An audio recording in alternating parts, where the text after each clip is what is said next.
It's never a good idea to change yourself for a relationship.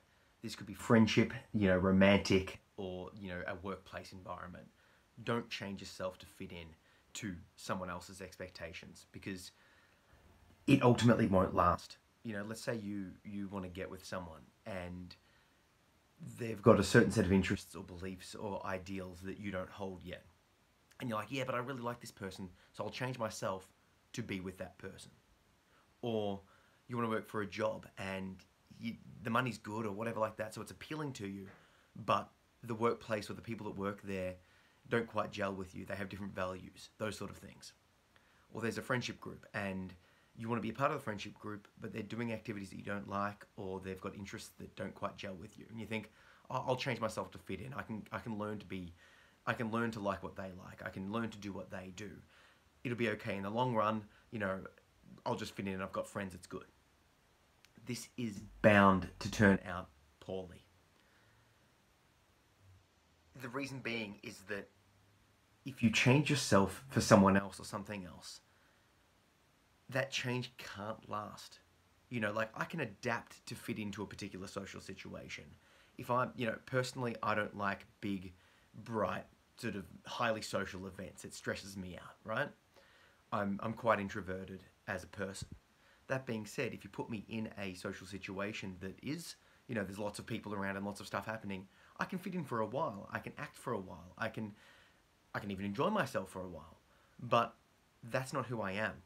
So let's say there was opportunities for me to make a bunch of friends at those sort of events, and those people were into doing this sort of stuff all the time. Long-term chances of us staying friends probably aren't that high because they're into things that I'm just not into. Does that make sense? Now, I could put it on, I could fake it for a while, but long term, I'm not going to be able to maintain it. So then what happens? Well, now we're, a year, half a year, however long down the track, and I've got an invested interest in the friendship and they've got an invested interest in me. But every time we catch up, every time this sort of stuff happens, I'm not able to be myself. I'm having to put on this act. So I'm having to change myself to fit in. Now, that's that's not ideal because, ultimately the more of an act you're putting on, the less of yourself you can be, and the more sort of disjointed you'll feel within yourself. I know this is the case for me at least. In my past relationships, I got together with people, both friends and work and socially, projecting something that I wasn't because I thought that that's what I had to do to fit in. I was projecting a lot more confidence than what I had. I was projecting a lot more sociability. I was, projecting a higher interest in things that I wasn't as interested in. I liked them, but I wasn't sort of all in as I would project. Why? Well, I did this because, I was young. I was stupid. I was dumb. I wanted to fit in with the group. Not realizing that if I acted like myself, I would find groups that best connected with myself, that was more like me as a person, and that I wouldn't have to act. Do you know what I mean? So now, when I'm meeting people, when I'm doing things socially, when I'm finding workplaces to work in, if I don't connect, if I don't if I don't feel like I can be myself around these people or this in this workplace or whatever, I tend to move away from that workplace. It's not a judgment call. It's not like I hate you or I can't be friends or anything. Like, it's not like I'm like, screw you. It's if I can't be myself, I don't see a deep, long-lasting, long-term connection with you. That's not bad. You're not a bad person. There's nothing about you that I find, repulsive or wrong or immoral or anything like that. It's just my personality might not connect with the reality of the workplace or the social situation or anything like that.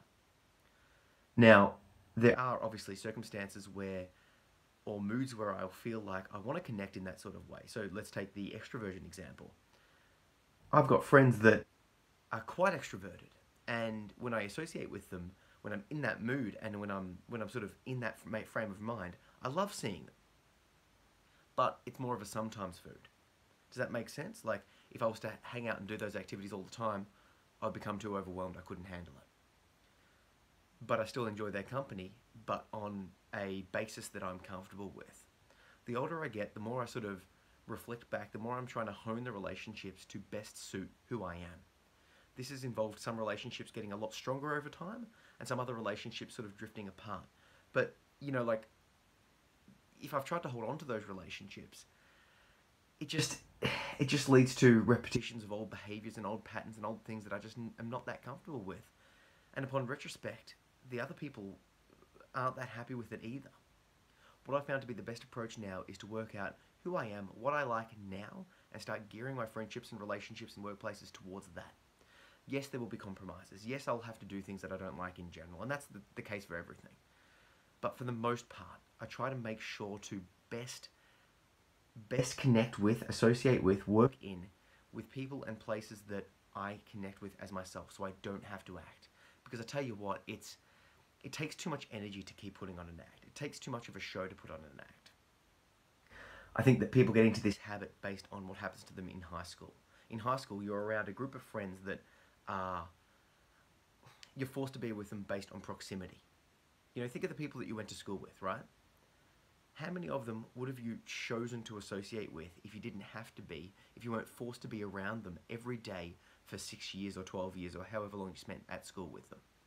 You know, really think about that, right?